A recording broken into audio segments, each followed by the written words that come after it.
Terima kasih Anda masih bersama kami di ID Sumut Inspiring dan Informatif.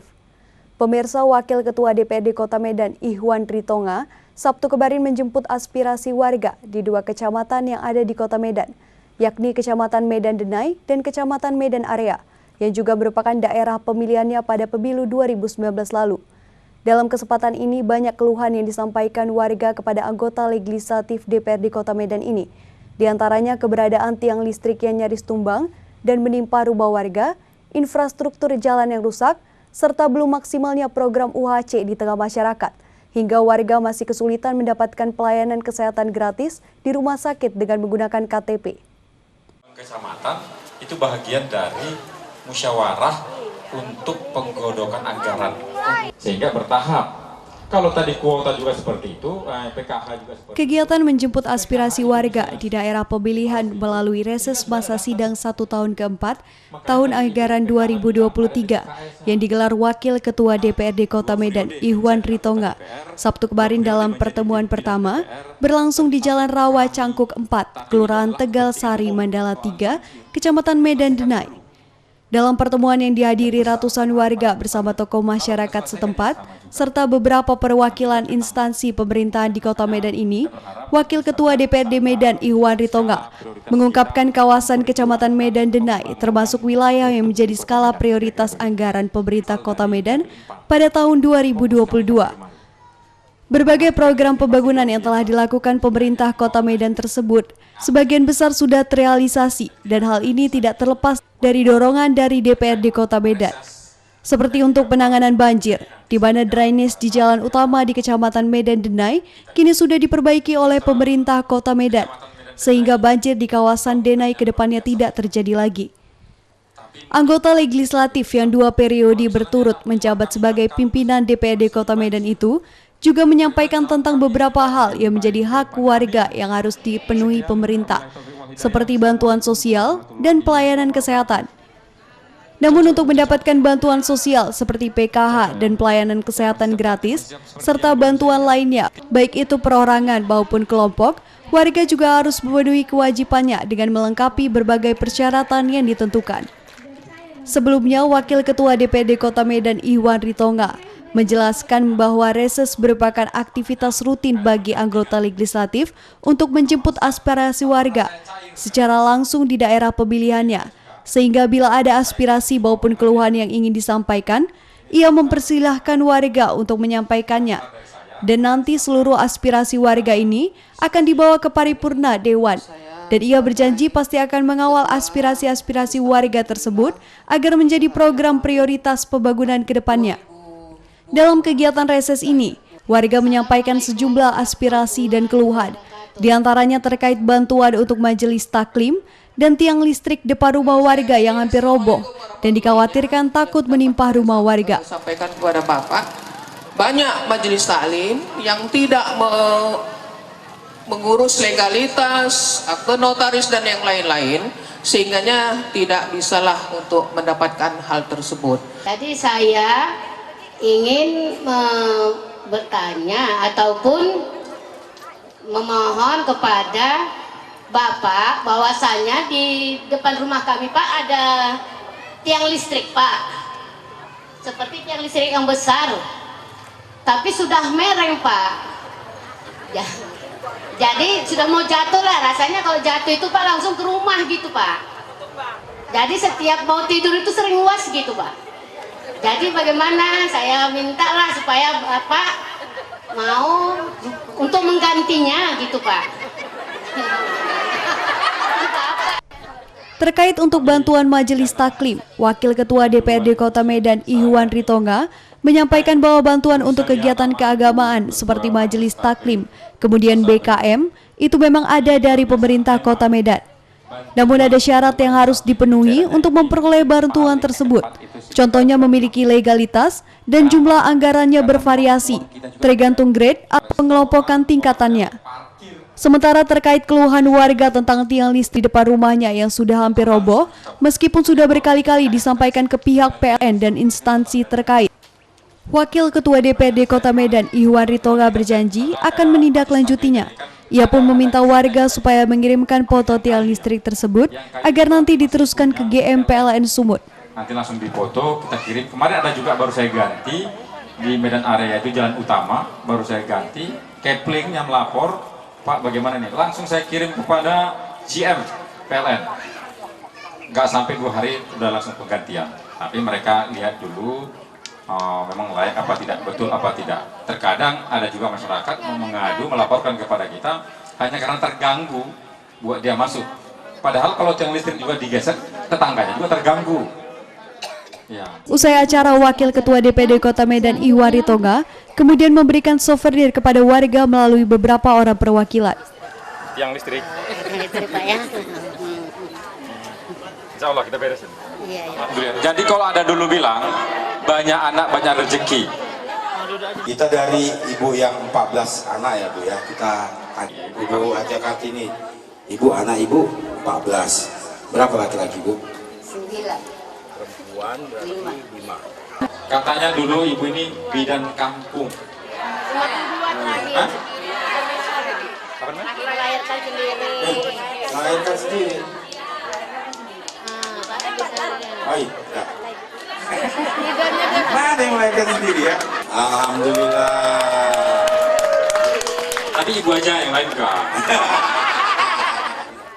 Menurut Wakil Ketua DPD Kota Medan Ihwari Tonga, dalam pertemuan dengan warga di Kecamatan Medan Denai ini, ada beberapa hal yang menjadi atensinya.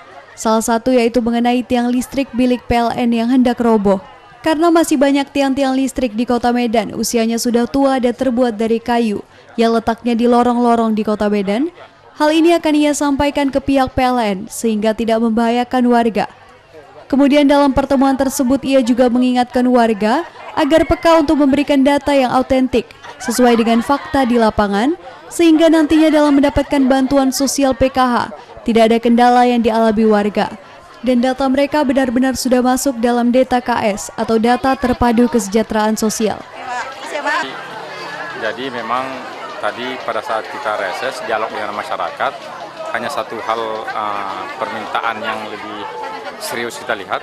Kalau persoalan infrastruktur kan sudah biasa, tapi masalah tiang listrik yang di depan rumahnya yang mau tumbang. Nanti ini akan kita sampaikan kepada PLN Sumatera Utara untuk segera mengganti. Memang di Kota Medan kita lihat di lorong-lorong kecil masih banyak tiang listrik itu yang asalnya dari kayu. Yang kita tahu umurnya ini sudah puluhan tahun, malah mungkin udah ratus tahunan. Nah, di Kota Medan ini mungkin dorongan kita terhadap PLN menjadi fokus terhadap persoalan ini karena kan ada kabel listrik itu sangat rawan untuk keamanan masyarakat. Tentunya kan persoalan PKH ini kan memang ini adalah merupakan program nasional PKH ini. Jadi sehingga tadi sudah dijelaskan kepada masyarakat supaya seluruh data itu sumbernya adalah mulai dari lingkungan ke kelurahan, camat, kemudian dinas sosial baru ke pemerintah pusat. Sehingga makanya kita harapkan supaya masyarakat peka untuk memberikan data yang otentik sesuai dengan fakta di lapangan sehingga tertampung dalam DTKS. Sehingga kalau ada DTKS, sehingga nanti mereka ada giliran ataupun antri berikutnya untuk mendapat kuota PKH tersebut. Setelah di Kecamatan Medan Denai, Wakil Ketua DPD Kota Medan Ihwari Tonga kemudian menjemput aspirasi warga untuk kembali melaksanakan reses di Kecamatan Medan Area. Kehadiran Wakil Ketua DPD Kota Medan Ihwari Tonga di acara kedua Jalan Gedung Arca, Gang Persatuan, Kelurahan Pasar Merah Timur, Kecamatan Medan Area tersebut disambut warga dengan meriah. Bahkan warga yang antusias berkali-kali meneriaki nama Ihwari Tonga saat ia memasuki tempat kegiatan. Dalam pertemuan itu, Wakil Ketua DPD Kota Medan Ihwari Tonga menjelaskan, selain ingin menjemput aspirasi warga, kehadirannya di tempat itu juga untuk melakukan silaturahmi. Karena pada pemilu 2019 lalu, banyak warga sekitar yang memilih dirinya hingga ia kembali terpilih menjadi anggota legislatif yang kedua kali. Tidak hanya itu, berkat dukungan warga sekitar, pada pemilu 2019 lalu, ia menjadi calon anggota DPD Medan yang memperoleh suara terbesar dibanding calon anggota DPD Medan lainnya ketika itu. Kita lihat masih fresh ya, dengan yel-yel Meskipun komunikasi agak putus dalam beberapa tahun terakhir dikarenakan COVID, tetapi Iwan mengaku selalu berjuang untuk kepentingan masyarakat sekitar. Wakil rakyat yang 2 periode berturut-turut menjadi pemimpin DPRD Kota Medan itu juga berterima kasih atas dukungan yang diberikan warga, dan ia berharap silaturahmi yang terjalin selama ini tetap terjaga selalu. Sampaikan ucapan terima kasih kepada ibu sekalian. 2019 saya banyak dipilih masyarakat di sini. Kemudian alhamdulillah pada saat pemilu 2019 kemarin saya suara terbesar seluruh calon anggota DPRD Kota Medan. Saya sampaikan itu apresiasi kepada ibu sekalian, walaupun mungkin 2019, 2020, 2021 komunikasi agak putus gara-gara COVID pada saat itu. Kalau pembangunan pun kemarin stagnan 2020-2021 gara-gara terjadinya refocusing anggaran. 60% anggaran APBD kita dialokasikan untuk bantuan penanganan COVID pada saat itu. Memanfaatkan pertemuan tersebut, sejumlah warga pun menyampaikan berbagai keluhan untuk ditindaklanjuti oleh Wakil Ketua DPRD Medan Iwan Ritonga ke depannya. Seperti Bu Lolom, warga Gang Tegel yang mengeluhkan jalan di gang rumahnya yang rusak dan sering banjir karena parit tidak ada. 2 tahun belakangan ini perbaikan jalan gang. Sudah berapa kali saya kasih tahu sama kepala lingkungan, tidak ada realisasi. Seperti kolam lele. Boleh dilihat sekarang begitu. Sementara itu seorang ibu bernama Arianti menyampaikan beberapa keluhan yang mewakili warga lingkungan sekitar. Pertama terkait persoalan jalan di gang rumahnya yang becek karena tidak ada parit. Kedua mengenai aturan mendirikan bangunan di atas parit, karena di sekitar mereka ada rumah pos yang dibuat untuk kepentingan pribadi dan letaknya di atas parit. Selain itu, Bu Arianti juga menyampaikan terkait masalah drainase di daerahnya yang selalu tumpat dan belum diperbaiki, tepatnya di Gang Makmur. Kemudian ia juga mempertanyakan tentang program UHC, karena program berobat gratis dengan hanya mengandalkan KTP itu dinilai belum maksimal, sebab masih ada rumah sakit yang menolak. Ia juga meminta Wakil Ketua DPRD Kota Medan Iwan Ritonga dapat membantu pengajian di tempat mereka agar mendapatkan bantuan dari pemerintah. Kemudian ada juga yang ingin bertanya tentang BPJS, seperti kata Ibu tadi, protokol. Bagaimana BPJS yang mengandalkan KTP tadi? Karena pernah dengar juga ditolak dengan KTP saja, harus ada BPJS. Dan bagaimana juga dengan BPJS yang lama sudah nunggak? Apakah ada pemutihan, apakah ada cara untuk meringankan mereka? Karena untuk bayar gedegap langsung itu pasti berat. Itu ya. Terkait keluhan yang disampaikan Bu Lolom, warga sekitar, Wakil Ketua DPRD Kota Medan Iwan Ritonga berjanji akan menindaklanjuti ke pihak kelurahan dan kecamatan setempat. Sementara itu terkait sejumlah keluhan yang disampaikan Bu Arianti, Wakil Ketua DPRD Kota Medan Iwan Ritonga pun menjawab satu persatu keluhan yang disampaikan. Mengenai kondisi jalan gang yang rusak dan becek, Iwan berjanji akan menindaklanjuti, paling lama akan dialokasi di APBD 2023. Kemudian terkait bangunan di atas parit, Wakil rakyat yang murah senyum ini pun mengatakan kalau hal itu tidak dibenarkan. Tetapi kalau memang ada kesepakatan warga pos yang didirikan digunakan untuk keperluan posis kambling misalnya, itu diperbolehkan. Tetapi untuk kepentingan pribadi itu tidak boleh. Sedangkan masalah drainase yang rusak, Iwan berjanji akan mengusulkan hal ini ke PU Kota Medan dan juga akan mengalokasikannya di anggaran PAPBD 2023 nanti. Sementara masalah penerapan UHC yang belum maksimal ini, ia akan telusuri dulu di mana letak masalahnya.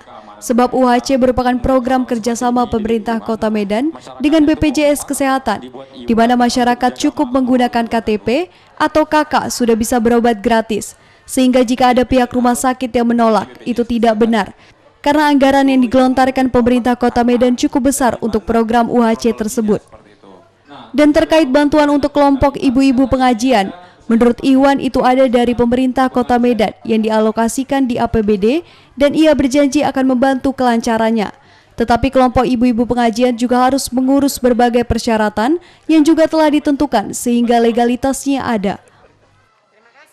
Terkait persoalan UHC, pihak BPJS Kota Medan yang hadir dalam pertemuan itu juga meminta warga agar memberitahu siapa warga yang ditolak dan rumah sakit apa yang menolaknya untuk berobat.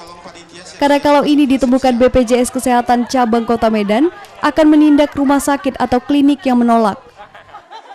Sama seperti pertemuan sebelumnya, Wakil Ketua DPRD Kota Medan Ihwari Tonga pun memberikan souvenir kepada seluruh warga yang hadir melalui beberapa orang perwakilan. Usai kegiatan, Wakil Ketua DPRD Kota Medan Ihwari Tonga menyampaikan berbagai keluhan warga yang akan ia tampung untuk ditindaklanjuti. Seperti persoalan bangunan di atas parit yang menurutnya tidak diperbolehkan jika digunakan untuk kepentingan pribadi. Ia berharap pihak rumah sakit ataupun klinik tidak mempersulit warga, karena sudah ada kerjasama antara pemerintah Kota Medan dengan BPJS Kesehatan terkait program UHC tersebut. Dan mengenai ketunggakan iuran BPJS warga, ia berharap ada keringanan yang diberikan pihak BPJS Kesehatan. Sementara terkait masalah jalan dalam gang yang rusak, drainase yang perlu perbaikan, Wakil Ketua DPRD Kota Medan berjanji akan menindaklanjuti ke Wali Kota Medan supaya secepatnya diselesaikan. Namun ia meminta terlebih dahulu pihak kelurahan dan kecamatan untuk mensurvei tempat-tempat di mana jalan dan drainase yang dikeluhkan warga tersebut. Jadi memang hasil dari keluhan masyarakat tadi di Kelurahan Pasar Merah Timur ini tentunya adalah yang pertama soal bangunan berdiri di atas parit. Tadi kita sudah nyampaikan kepada Ibu Lurah, kemudian petugas kecamatan supaya menyelesaikan terkait dengan bangunan di atas parit. Bangunan apapun namanya yang namanya di atas parit tidak diperbolehkan. Maka tadi kita sampaikan itu cek, kalau memang itu harus dibongkar kita akan perintahkan Satpol PP untuk membongkar bangunan di atas parit. Yang kedua mungkin ada juga tadi beberapa keluhan terkait dengan BPJS. Ya. BPJS ini memang sudah hampir merata, adanya sedikit miskomunikasi antara masyarakat dengan Pemkot Medan. Tadi sudah kita luruskan bahwasanya program UHC itu adalah orang yang berobat yang sifatnya emergensi, yang diterima di UGD, ya itu wajib diterima oleh rumah sakit dan wajib dilayani oleh rumah sakit sampai dengan itu penyembuhannya. Tidak ada istilah, tidak ada BPJS ya. Tidak ada istilah si pasien itu misalnya ada BPJS tapi menunggak hal-hal yang seperti itu. Maka kita dorong rumah sakit kemudian pihak BPJS supaya mensinkronkan program pemerintah Kota Medan ini. Saat beranjak meninggalkan lokasi acara, warga pun terlihat begitu antusias untuk bersalaman dengan Wakil Ketua DPRD Kota Medan Ihwari Tonga. Sehari sebelumnya, Wakil Ketua DPRD Medan Ihwari Tonga juga melakukan reses untuk menjemput aspirasi warga di Jalan Garu 6, Kelurahan Harjosari 1, Kecamatan Medan Amplas. Dari Medan, Said Ilham, iNews melaporkan. Informasi tadi mengakhiri iNews Sumut kali ini. Ingat, selalu patuhi 3M, memakai masker dengan benar, menjaga jarak dan jauhi kerumunan, serta rajin mencuci tangan pakai sabun. Atas nama tim redaksi yang bertugas, saya Siba Kaur mengucapkan terima kasih atas kebersamaan Anda.